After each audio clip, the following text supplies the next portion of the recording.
Alors, bonjour tout le monde, bienvenue dans cette nouvelle vidéo.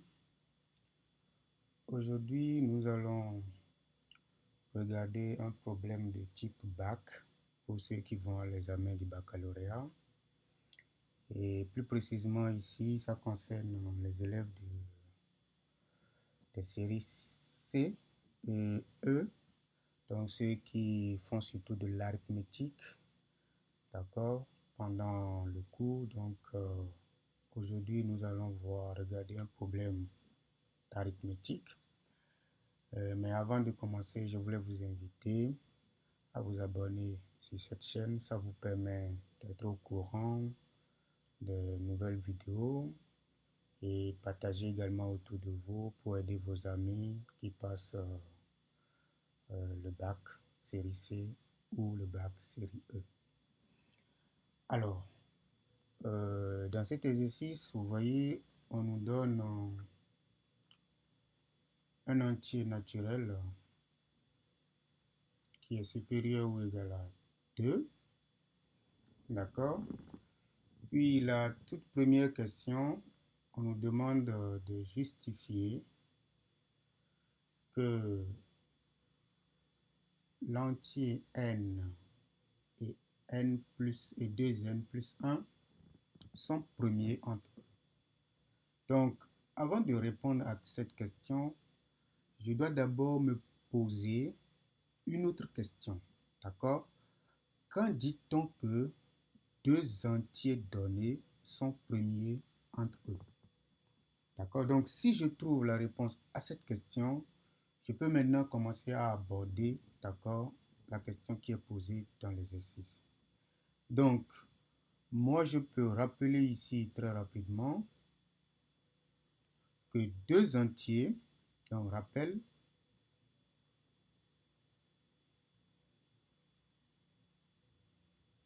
deux entiers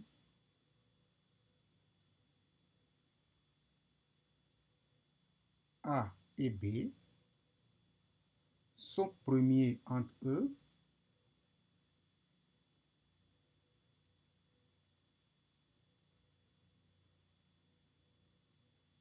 lorsque leur PGCD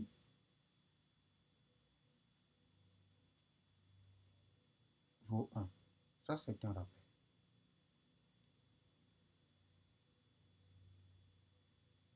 Donc, lorsque je détermine le PGCD de deux entiers et que la réponse trouvée est égale à 1, d'accord?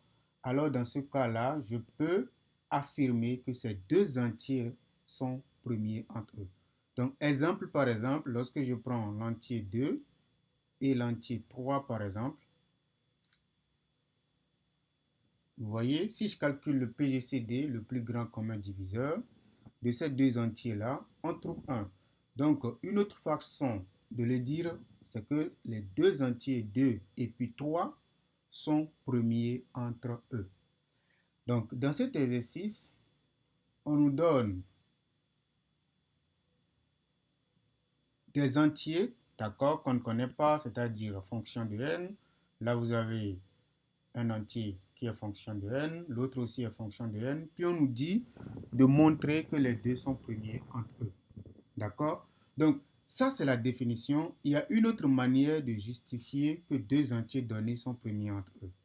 Ça, c'est le théorème de Bézout. Bézout dit que si vous avez, d'accord, donc une autre méthode pour justifier que deux entiers sont premiers entre eux, si vous pouvez écrire une combinaison entre ces deux-là, c'est-à-dire trouver d'autres entiers, si vous voulez, x et puis y, de sorte que a multiplié par le x plus b multiplié par y, si ça vaut 1, donc si je trouve deux autres entiers, d'accord, de sorte qu'une combinaison entre les deux, d'accord, donne exactement 1, alors je peux conclure que, d'accord, donc si j'ai ça, alors ça veut dire exactement que PGCD, d'accord,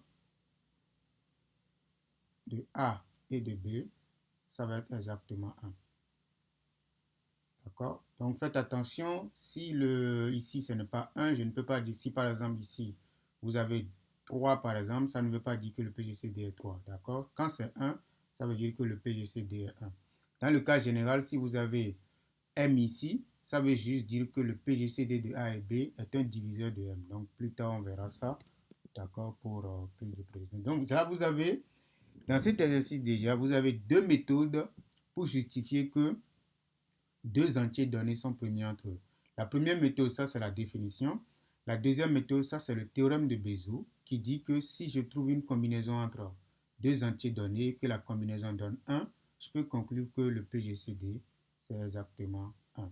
D'accord? Donc pour 2 et 3 tout à l'heure, je peux juste dire que 3 moins 2 c'est égal à 1. Donc je viens de trouver une combinaison entre 3 et puis 2. Donc le coefficient X de la définition, ça va être, et de cette propriété de Bézout, ça va être 1. Et le coefficient Y de cette définition, ça va être moins 1 exactement. D'accord? Donc on voit clairement que cette combinaison, d'accord, permet d'avoir 1. Et donc une autre manière de justifier que le PGCD de 2 et de 3 est égal à 1, c'est d'établir cette combinaison-là, cette relation-là. Donc, revenons à notre première question.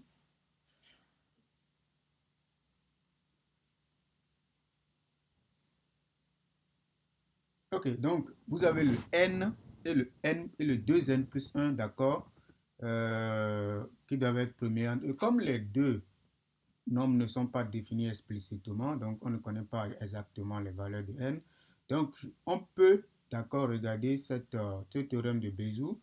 Donc vous avez le n puis le 2n plus 1.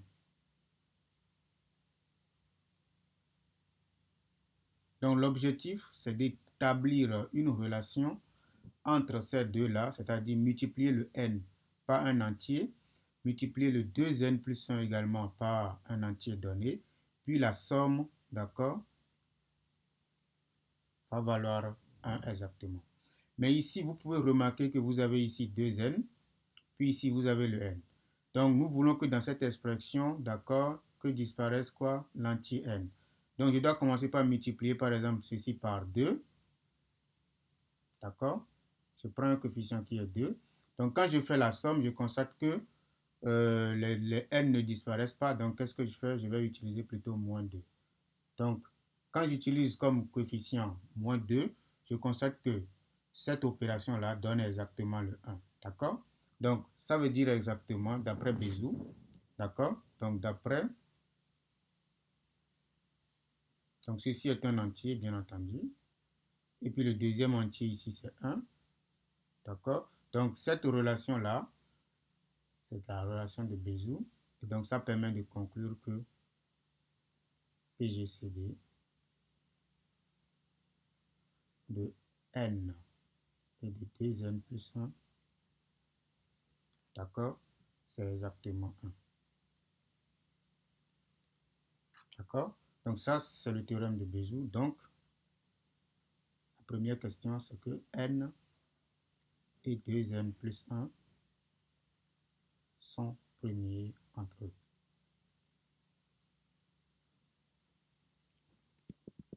Sont premiers entre eux.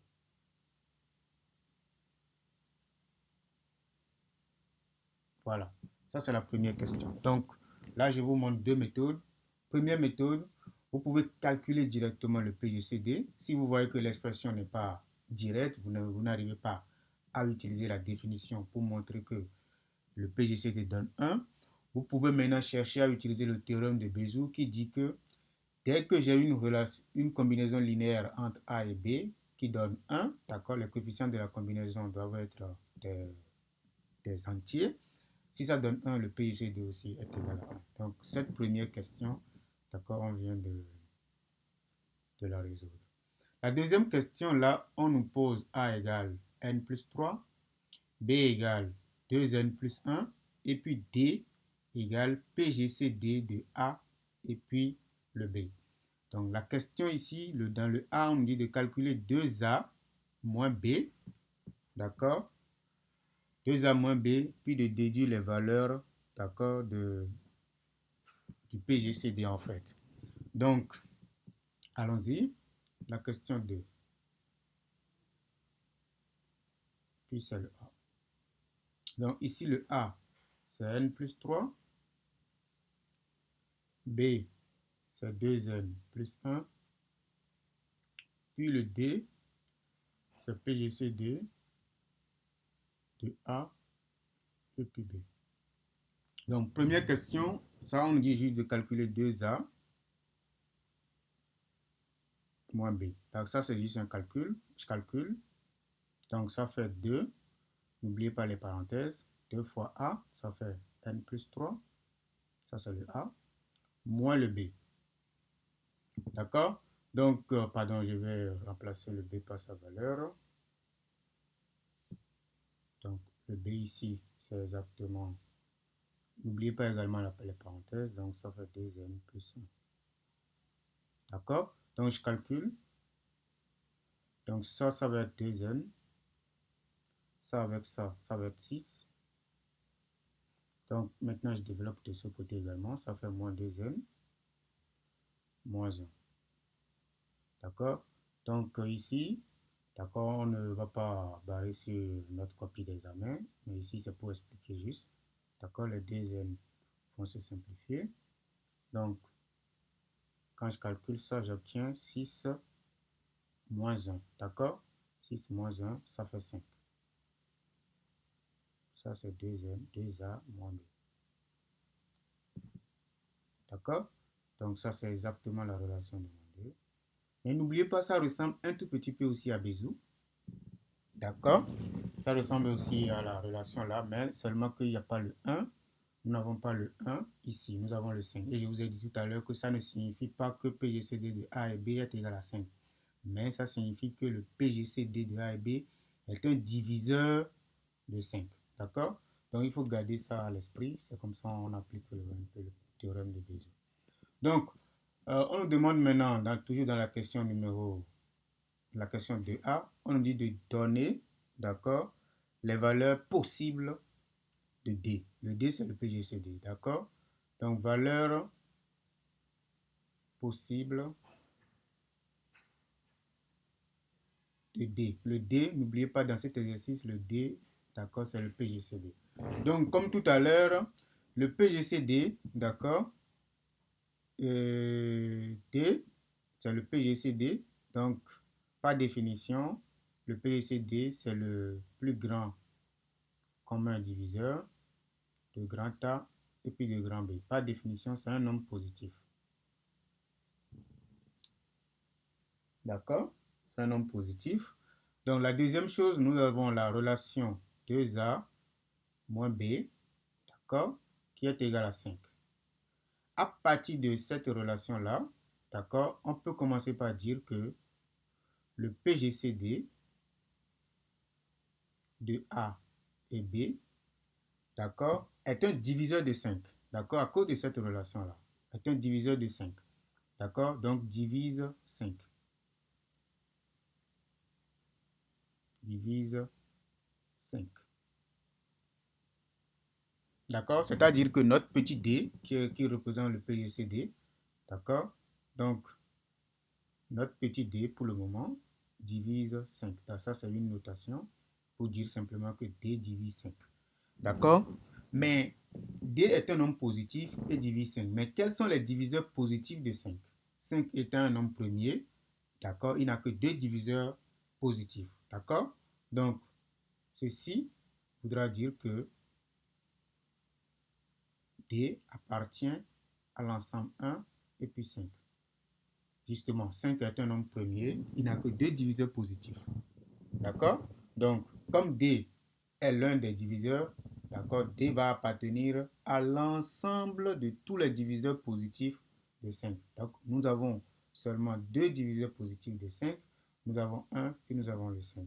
D'accord? Ce qui nous permet alors de dire que les valeurs possibles, d'accord, les valeurs possibles de D sont alors 1 et 5. D'accord? Donc, conclusion, d'accord, les valeurs possibles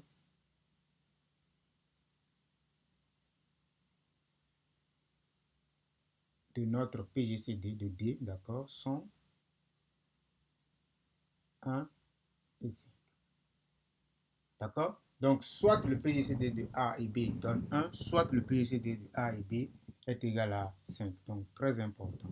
Donc, dans la question numéro B maintenant, de B, on nous demande de justifier que A et B sont multiples de 5.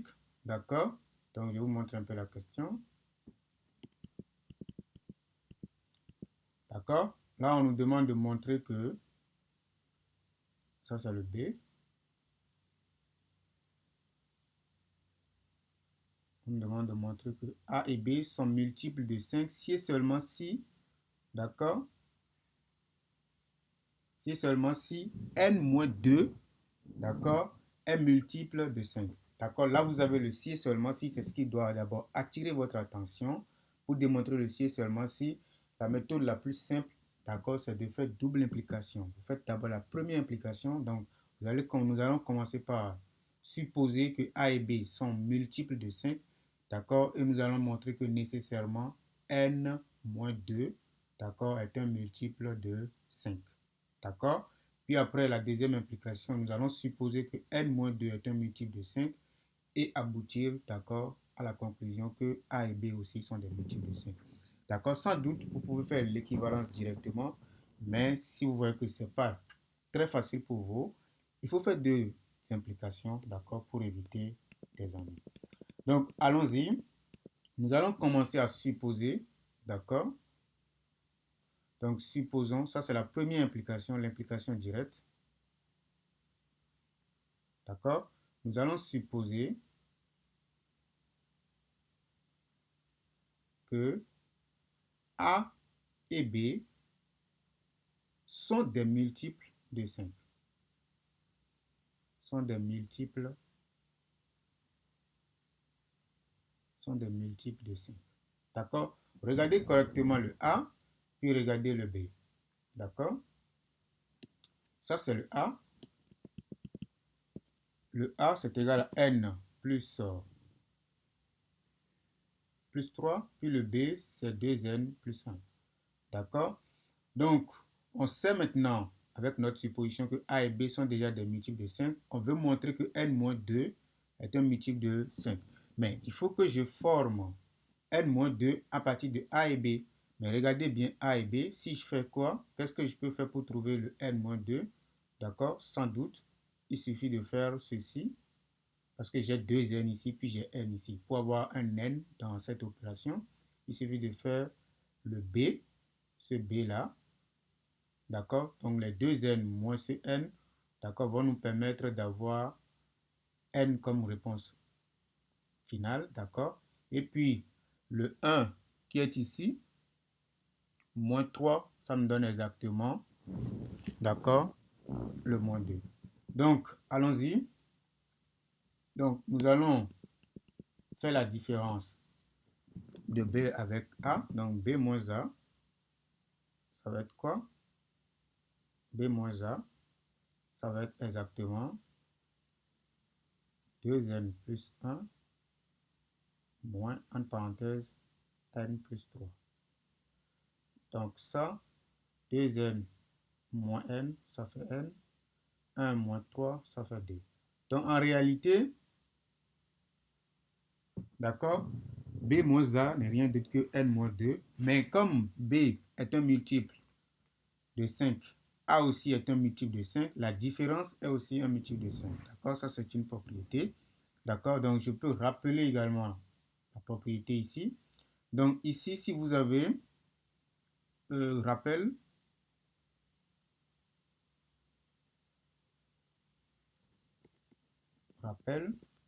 si A, d'accord, et B sont des multiples,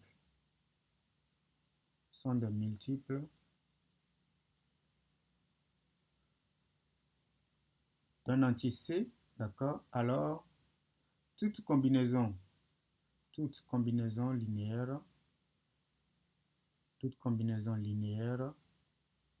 de A et B est aussi un multiple de C. Donc ça, c'est juste un rappel. Ça vous permet de bien voir la chose. Donc vous voyez, on vient de regarder cette combinaison-là qui donne exactement n-2. Donc par hypothèse, B est un multiple de 5. A aussi est un multiple de 5. Ça veut dire que B moins A est un multiple de 5. Par conséquent, n-2 est un multiple de 5. D'accord? Donc,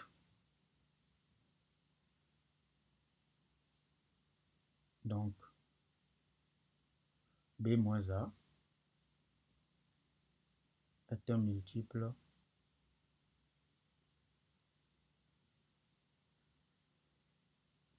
de 5.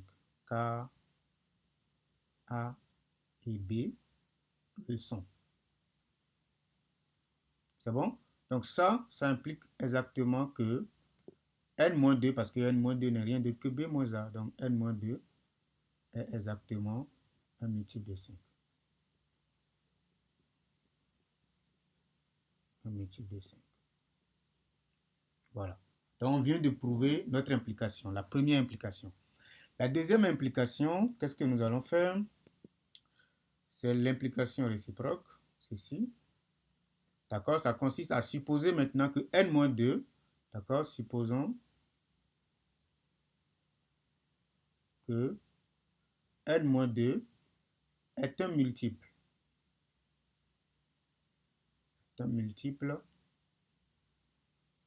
De 5. Donc l'objectif, c'est de montrer maintenant que et A et B sont aussi des multiples de 5. Donc nous allons sans plus tarder commencer par A.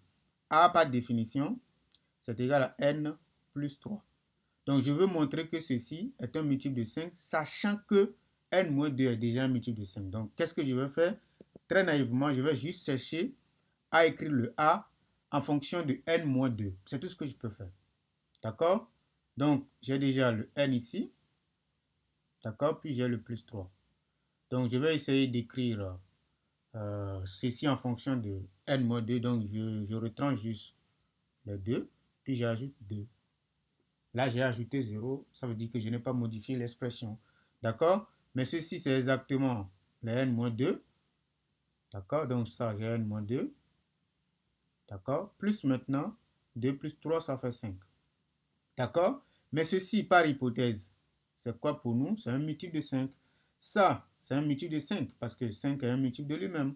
Donc, tout comme rappelle ce que j'ai rappelé tout à l'heure, toute combinaison linéaire de deux multiples de 5 va être un multiple de 5. Donc ça, c'est un multiple de 5. Ça aussi est un multiple de 5. Par conséquent, leur somme aussi est un multiple de 5. D'accord? Donc, qu'est-ce que je vais dire? Je vais dire que, par hypothèse, n moins 2, j'ajoute en même temps le 5, et 5 sont des multiples de 5. Sont des multiples de 5. Sont des multiples de 5. Donc, leur somme, n-2, plus 5, d'accord, est exactement un multiple de 5, d'accord, avec notre rappel de tout à l'heure, est un multiple de 5. Est un multiple de 5, d'accord. Donc, c'est-à-dire que quoi? Que le A, en réalité, parce que A, c'est exactement ça, est un multiple de 5. Est un multiple de 5. Voilà. Maintenant, ça reste le B, d'accord, parce qu'il faut démontrer que le A et le B sont des multiples de 5. Le B, par définition dans notre exercice, c'est 2n plus 1. D'accord?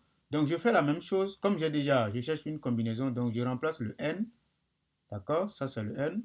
C'est au niveau de n que je cherche à écrire le n moins 2 plus 2. D'accord? Vous voyez, je ne modifie pas l'expression, puis je n'oublie pas le plus 1 qui est. Donc, ici, j'ai toujours le n en réalité. C'est exactement le n qui est là. C'est bon? Donc, je vais essayer maintenant de développer, d'accord? Tout en considérant les n-2, parce que c'est ça que je dois utiliser dans mon raisonnement. Parce que, par hypothèse, le n-2 est un multiple de 5. Donc, 2 fois ce 2, ça fait plus 4. plus maintenant le 1. Donc, nous avons exactement 2 facteurs de n moins 2 plus 5. Donc, vous voyez, vous avez n moins 2 qui est un multiple de 5. 5 aussi est un multiple de 5. Or, tout ceci, c'est une combinaison de n moins 2 et de 5. D'accord? Donc, on utilise encore une fois notre rappel. Donc, n moins 2 et 5 sont des multiples de 5. Sont des multiples de 5.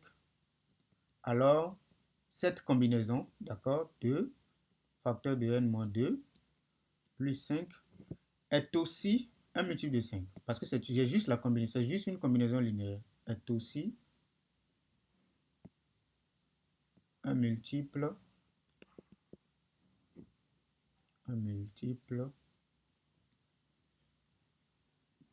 d'accord, de 5.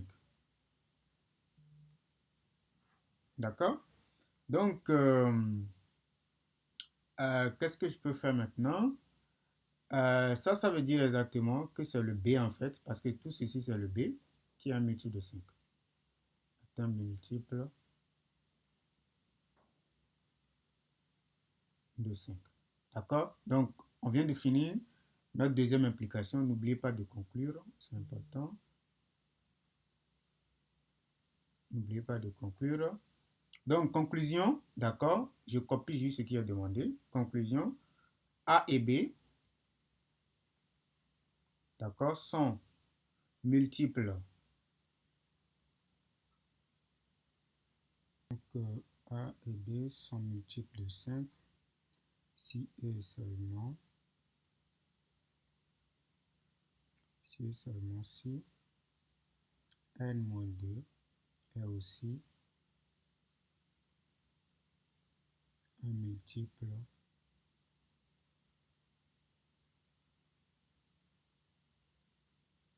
de 5. D'accord? Donc, on vient de répondre à cette question, mais moi, j'ai envie de faire un tout petit commentaire. Ce commentaire veut dire simplement que vous voyez, on a vu tout à l'heure que D, d'accord, c'est-à-dire le PGCD, appartient à l'ensemble 1 et puis 5. Donc, cette question-là vient nous donner beaucoup plus de précision sur le D, sur le PGCD en fait. Ça veut dire tout simplement que pour calculer D, il suffit de tester le M.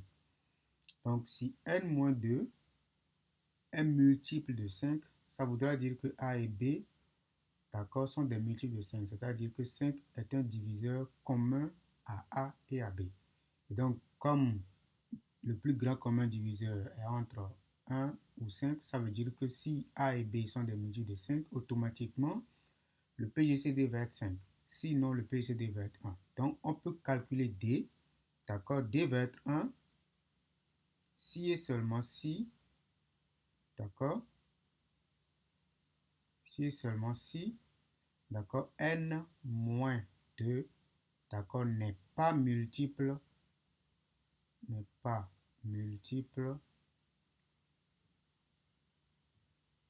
de 5. D'accord, va être 5 maintenant. D'accord, si et seulement si, d'accord, n-2 est multiple de 5. Donc ça, c'est une manière, d'accord, pour calculer D. D'accord? Donc c'est juste un petit commentaire. Ça vous aide à avoir une idée sur le PGCD de A et B. Ok, allons-y. Maintenant, dans la question C, là, on nous demande, on nous donne une autre expression S qui vaut n au cube, d'accord, plus 2n carré, moins 3n, puis le P va être 2n au carré,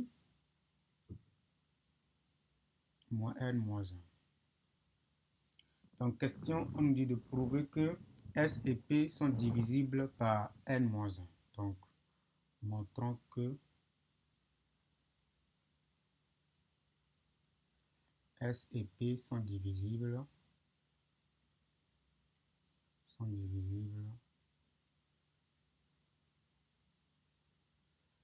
par n-1. Donc ça, c'est pas du tout compliqué. Qu'est-ce que nous allons faire? On peut juste faire la division, d'accord? On peut juste factoriser le S, d'accord? Dans le pire des cas, on peut faire la division par n-1. Mais ici, moi, je vais factoriser, d'accord? Le S. Vous voyez, déjà, il y a le n comme facteur commun, donc je peux mettre le n en évidence, d'accord? Donc, j'obtiens ici n carré, d'accord? Ici, j'obtiens plus 2n, et ici, j'obtiens moins 3. D'accord? Maintenant, il faut factoriser juste ce qui est au dénominateur et ce qui est entre parenthèses. Donc, je vous laisse le soin. Vous pouvez faire le discriminant pour calculer ça. Comme vous pouvez juste regarder que bon, voilà, vous avez le 1 qui est déjà une racine. Bon, si vous voulez, on peut regarder ça ensemble. Ça, je peux juste prendre ceci, je calcule le discriminant de ça. Donc, je peux aussi faire la forme canonique ou bien la complétion du carré. Je peux compléter juste le carré. Donc, allons-y, le discriminant va être b au carré. Donc, b au carré moins 4ac. Donc, le b, ça va être 2 ici. Donc, 2 au carré. Le a, c'est égal à 1. Donc, moins 4 fois 1. D'accord? Fois c qui vaut moins 3. Donc, ça fait 4 plus 12. Ce qui fait 16. Donc, nous avons deux racines pour le polynôme en question. Donc, nous avons le n1 qui va être moins b, moins la racine de delta sur 2a. Donc, je calcule ça ici. Donc, moins b, ça va être moins 2. La racine de delta, ça va être 4. D'accord? Sur 2 fois 1, d'accord? Qui vaut 2. Donc, si je calcule ça, moins 2, moins 4, ça fait moins 6. Moins 6 sur 2, ça fait moins 3. Donc, je fais la même chose pour n2 en posant simplement moins b, plus maintenant la racine du discriminant sur 2a. Donc, ça fait moins 2 plus 4 sur 2. Donc, ce qui fait 2 sur 2 qui vaut 1. Donc, ça me permet de dire que le polynôme de degré 2, donc, on peut écrire le polynôme de degré 2 sous cette forme. Donc, ça fait le n moins la première racine, moins 1, facteur de n moins la deuxième racine, donc moins ça, ça va être plus 3. Donc, ce qui nous permet directement de réécrire le S qui fait alors le n fois tout ceci, donc facteur de n-1 fois n plus 3. Donc, on voit clairement que le S est effectivement divisible par n-1, puisque n-1 est un facteur, d'accord, de n avec les autres facteurs là des entiers. Alors, on fait pareil pour le P. P, par définition, c'est exactement 2n carré, d'accord, moins n, moins 1, d'accord. Donc, si je peux aussi utiliser une autre méthode qui consiste à faire de la division euclidienne, donc vous pouvez aussi faire ça, 2n carré, moins n, moins 1, divisé par n moins 1 directement. Donc, si vous faites ça, vous avez, donc j'encadre d'abord le S très rapidement. Donc, je peux maintenant faire la division, ça avec ça fait 2n. Donc, je fais le produit, ça fait 2n carré. Ça avec ça fait moins 2n. Donc, quand on fait maintenant la soustraction, d'accord, ça donne 0 ici, puis ça fait n. Ce qui fait n moins 1. D'accord? Donc, si je fais maintenant le n divisé par n, ça fait plus 1. D'accord? plus 1, donc 1 avec ça, ça fait n, 1 avec ça, ça fait moins 1, et si je fais la soustraction, ça fait 0. Du coup, ça implique directement que le P, qui est égal à 2n carré moins n moins 1, c'est égal au produit des deux. Donc ça fait n moins 1, facteur de 2n plus 1. Voilà, ça. Donc ça nous permet de conclure que, vous voyez, que le P est effectivement divisible par n moins 1. Voilà. Donc, après ça, on passe sur la troisième question. Là, on nous donne S, petit delta, d'accord? On nous pose petit delta égale PGCD de n facteur de n plus 3 avec 2n plus 1. Allons-y. Dans la première question, on nous demande de démontrer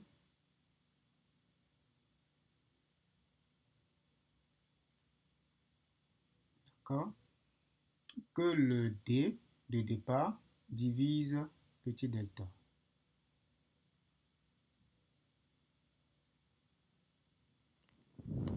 D'accord? Donc, qu'est-ce que nous allons faire pour justifier qu'effectivement D divise le petit delta? En fait, ce que nous pouvons faire ici, c'est que je vais rappeler ici par exemple petit delta et petit d, pardon, qui est en réalité le PGCD de A et de B, c'est-à-dire de n plus 3, d'accord, et de 2n plus 1. Vous voyez? Donc, le D, c'est le PGCD, c'est-à-dire le plus grand commun des diviseurs. Donc, d'abord, le D est un diviseur de n plus 3 et en même temps un diviseur de 2n plus 1. D'accord? Donc, si D est un diviseur de ça, d'accord, ça veut dire que c'est également un diviseur de ça. En même temps, un diviseur de ça. Donc, qu'est-ce qu'on va commencer par écrire? On va dire que D, d'accord, est un diviseur de n plus 3. Par conséquent, D est alors un diviseur de n'importe quel multiple de n plus 3. C'est bon? De n'importe quel diviseur de n plus 3, parce que si D est un diviseur de ça, si on multiplie n plus... donc D est diviseur de n plus 3 signifie que D est un facteur en quelque sorte de ceci. D'accord? Donc si on multiplie n plus 3 par n'importe quoi, D restera toujours un facteur. Donc c'est ce que ça veut dire. Donc on obtient quoi? On a donc, d'accord, que D divise n facteur de n plus 3.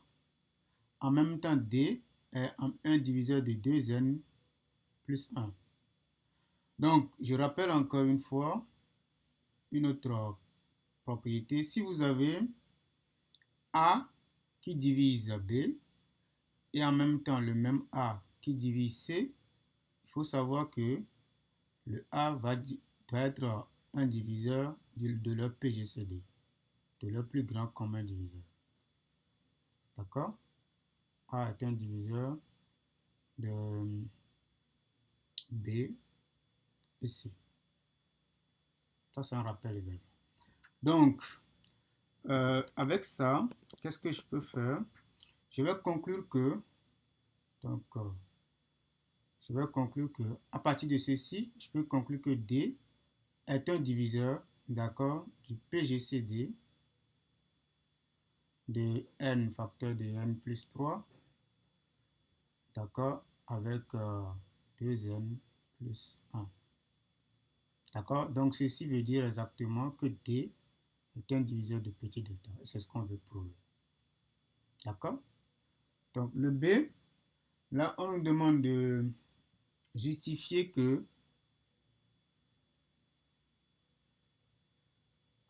d'accord, que petit delta et l'entier n sont premiers entre eux. Vous voyez, encore une fois, d'accord, comme je l'ai dit au début, pour démontrer que deux entiers sont premiers entre eux, vous pouvez tenter, d'accord, de démontrer que le PGCD est égal à 1 ou bien écrire une combinaison linéaire, d'accord, entre les deux là, d'accord, égale 1. Ok, allons-y. Donc, si je regarde par exemple le PGCD, vous voyez, si je cherche le PGCD de petit delta et de ça, qu'est-ce que ça donne? Écrivons d'abord les choses correctement. PGCD de petit delta et de n par exemple, ça fait exactement PGCD de... Or, petit delta par définition, c'est un autre PGCD en fait. D'accord? De n, facteur de n plus 3 avec 2n plus 1. D'accord? Donc, c'est ça. D'accord? Donc, je rappelle quelque chose ici rapidement. Ça, c'est le PGCD en fait de 3 entiers. D'accord? PGCD de 3 entiers. Si vous avez le PGCD de A, de B, puis de C, d'accord? C'est la même chose. Si vous décidez de déterminer d'abord le PGCD des deux premiers entiers, d'accord? De A puis de B. Et puis vous cherchez maintenant le PGCD avec C. C'est bon, c'est la même chose si je prends les deux derniers entiers là, puis je cherche maintenant leur PGCD à nouveau. Donc, on le fait en quelque sorte 2 à 2. Donc, ça veut dire exactement que ce que j'ai ici là, ça devient le PGCD des 3 entiers en fait. Donc, PGCD des 3 entiers, c'est-à-dire le premier entier c'est n facteur de n plus 3, le deuxième c'est 2n plus 1, et le troisième c'est n. Donc ça, je peux décider de faire d'abord PGCD des deux derniers, d'accord? Donc ça fait PGCD de n facteur de n plus 3 avec le PGCD des deux derniers, donc 2n plus 1 et de n. Mais n'oubliez pas, ça c'est la première question où on avait justifié que 2n plus 1 et n sont premiers entre eux. Donc le PGCD ici en réalité, c'est égal à 1. D'accord? Donc ça c'est exactement 1. C'est bon? Donc ceci devient maintenant PGCD, d'accord, de n facteur de n plus 3 avec 1. D'accord? Or, le PGCD de 1 avec n'importe quel entier, ça va être égal à 1. D'accord? Donc, c'est égal à 1 parce que c'est le plus grand commun diviseur. Donc, je peux rappeler également quelque chose ici. Rappel, PGCD de 1 avec A, c'est égal à 1. D'accord? Quel que soit A, d'accord, en entier. D'accord? Voilà. Donc, comme le PGCD de petit delta et de n donne 1, ça voudra dire simplement que petit delta, d'accord, donc conclusion, petit delta et d sont premiers entre eux. C'est exactement ce qu'on me demande de faire. Sont premiers entre eux. Donc vous voyez, dans cet exercice, on a au moins utilisé deux méthodes pour justifier, d'accord, que deux entiers donnés sont premiers entre eux. Donc pour la première question, on a utilisé le théorème de Bézout. Et puis pour la deuxième question, on a utilisé directement la définition de deux entiers premiers entre eux. Ok, la question C maintenant. Le C, là, on nous demande de déduire, d'accord, des questions 3A et 3B, que, d'accord, donc déduisons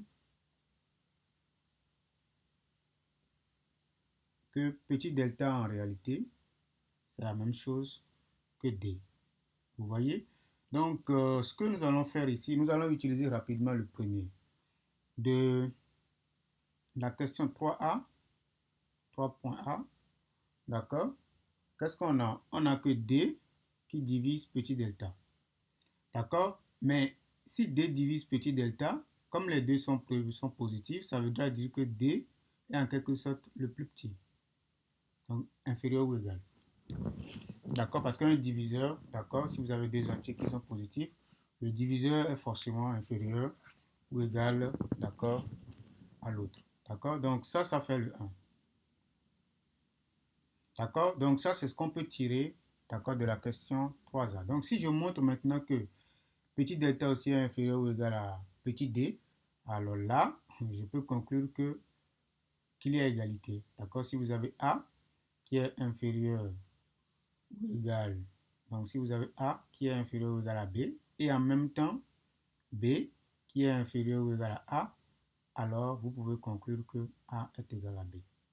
D'accord, ça c'est aussi un rappel. Donc ici vous avez deux entiers qui sont positifs, d'accord, puis l'un divise l'autre, ça veut dire que T est inférieur ou égal à ça. Voyons maintenant ce qu'on peut tirer de la relation 3B, d'accord. 3B, on sait que petit delta, d'accord, et grand N et petit n sont en quelque sorte premiers entre eux. D'accord. Qu'est-ce que nous pouvons dire? Qu'est-ce que nous pouvons récupérer de ça? Allons-y. Donc, nous avons de la relation petit delta par définition, c'est en réalité ceci. C'est en réalité le PGCD de n facteur de n plus 3 puis de 2n plus 1. Donc on fait pareil. D'accord? Donc ça veut dire que quoi? Que petit delta divise en réalité n facteur de n plus 3. Vous voyez? Ça c'est simple parce que petit delta est d'abord diviseur commun, d'accord, de ça et de ça. Donc je peux écrire les deux. Petit delta divise également 2n plus 1. Mais si vous avez un nombre, d'accord, donc très important, Gauss dit la chose suivante, théorème de Gauss, dit que si vous avez A qui divise un produit, d'accord, et si pas m'égale le A est un des deux, d'accord, si pas m'égale A et B, par exemple, sont premiers entre eux,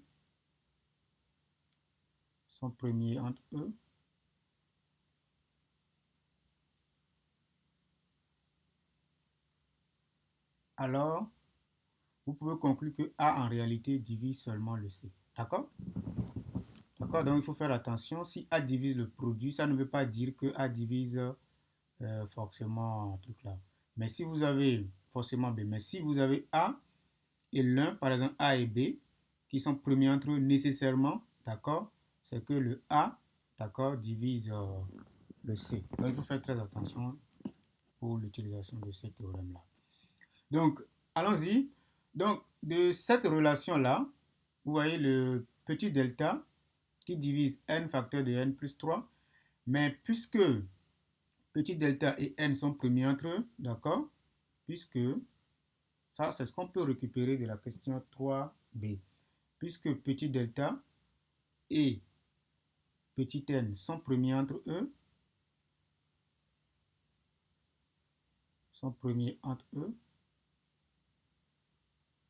alors d'après Gauss, d'accord, avec ce rappel-là, ça veut dire que petit delta en réalité divise n plus 3. Mais bravo, regardons ceci par exemple, et ceci. Donc encore une fois, comme delta divise ça, delta divise encore ça, delta va diviser le PGCD. Donc ça implique que delta divise le PGCD, d'accord, des entiers n plus 3 et 2n plus 1. Donc ça, c'est exactement notre petit d. Donc on vient de prouver que delta divise d. Mais comme je l'ai dit, les deux sont positifs. Et puis, c'est petit delta qui divise d. Ça veut dire que petit delta est inférieur ou égal à petit d. Donc si on réunit ça avec ceci, avec notre rappel, ça veut dire qu'il y a égalité. Conclusion.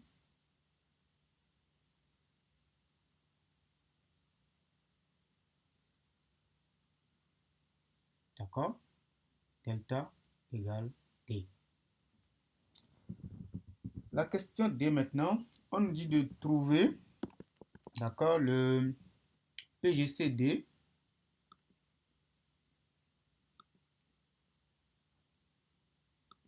d'accord, le PGCD de S et de P en fonction, d'accord, de N, d'accord? Ça va être simple. Allons-y. D maintenant. Donc, trouvons PGCD de S et de P. D'accord? Rappelons tout simplement que PGCD de S et de P, avec tout ce qu'on a eu à faire, avec les factorisations tout à l'heure, on avait trouvé n facteur de n-1, facteur de n plus 3. Ça, c'était la factorisation de S. Puis la factorisation de P, c'était n-1, facteur de 2n plus 1. C'est bon? Donc, avec les belles propriétés de PGCD, d'accord, nous avons un facteur commun. Si vous avez le PGCD d'un entier K qui multiplie A, le même entier K qui multiplie B, d'accord? Donc, si K est positif, bien entendu, donc ça va être égal à K par PGCD de A et B tout simplement. C'est comme si on sortait en fait le coefficient K, d'accord? Donc, avec K, un entier positif, hein?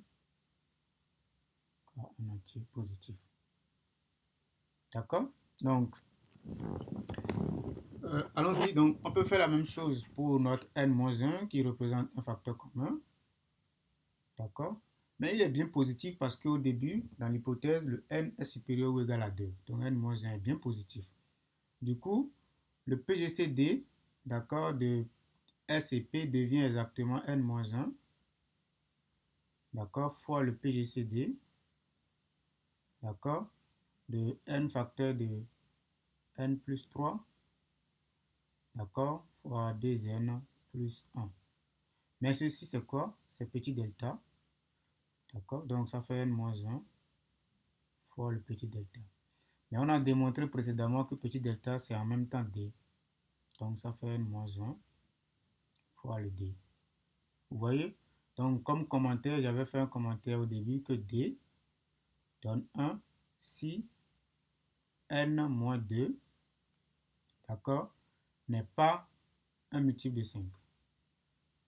D'accord? N'est pas un multiple de 5. Donc, en réalité, pour calculer ce que je veux dire ici, pour calculer désormais le PGCD de S et P, il suffit de calculer n-1 multiplié par d. Donc, il suffit de tester, il suffit de voir si n-2 est un multiple de 5. Si n-2 est un multiple de 5, ça veut dire que le PGCD de S et P va être égal à n-1 fois ce d. Et c'est exactement ce que nous propose la dernière question, c'est-à-dire la question 4, qui nous dit maintenant de calculer PGCD lorsque le n est égal à 2016. Donc, si le n vaut 2016, qu'est-ce que nous, on doit commencer par faire? On doit commencer par regarder si n-1, n-2, pardon, n-2, c'est exactement 2016 moins 2, qui est égal à 2014. Mais 2014 n'est pas un multiple, n'est pas un multiple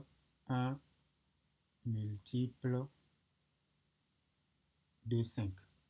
D'accord? Conséquence, quelle est alors la valeur de D? Ça implique que notre D vaut 1 avec notre commentaire. Donc ça veut dire tout simplement que le PGCD de grand S, d'accord, et de P, qui n'est rien d'autre que n-1, d'accord, qui n'est rien d'autre que n-1 fois D. Donc ça va être exactement n-1 multiplié par 1. Donc, ce qui fait n-1, c'est-à-dire 2016 moins 1. D'accord? Ce qui vaut 2015. Voilà, ça c'est le PGCD de SP lorsque, d'accord, le n est égal à 2016. Maintenant, pour n égale 2017, pour n égale 2017, on fait pareil, on doit calculer n-2 qui vaut 2017 moins 2 d'abord, qui vaut 2015, mais bien entendu, 2015 est bien multiple de 5. 2015 est un multiple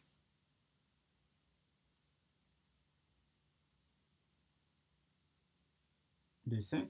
Conséquence, notre petit d, n'oubliez pas, c'est égal à 1. C'est égal à 5, pardon, parce que ici, c'est un multiple, d'accord? Donc, c'est égal à 5. D'accord? Donc, ça veut dire que le PGCD de S et de P, c'est exactement n-1 fois 5. Mais quand je prends le n ici, 2017 moins 1, ça fait 2016 multiplié par 5.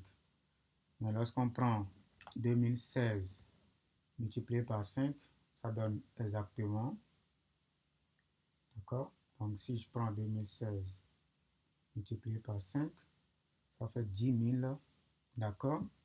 80, d'accord? Donc le PGCD, c'est exactement 10 080. Donc ça, c'est le PGCD lorsque n est égal à 2017.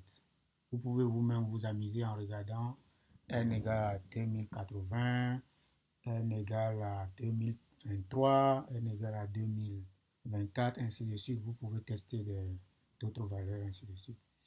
Donc, ainsi s'achève cette vidéo. Donc, je vous rappelle encore une fois, abonnez-vous pour plus de vidéos. Ça vous permettra d'être au courant de nouvelles vidéos, d'accord, sur les sujets de bac, d'accord. Donc, merci beaucoup encore une fois. À plus.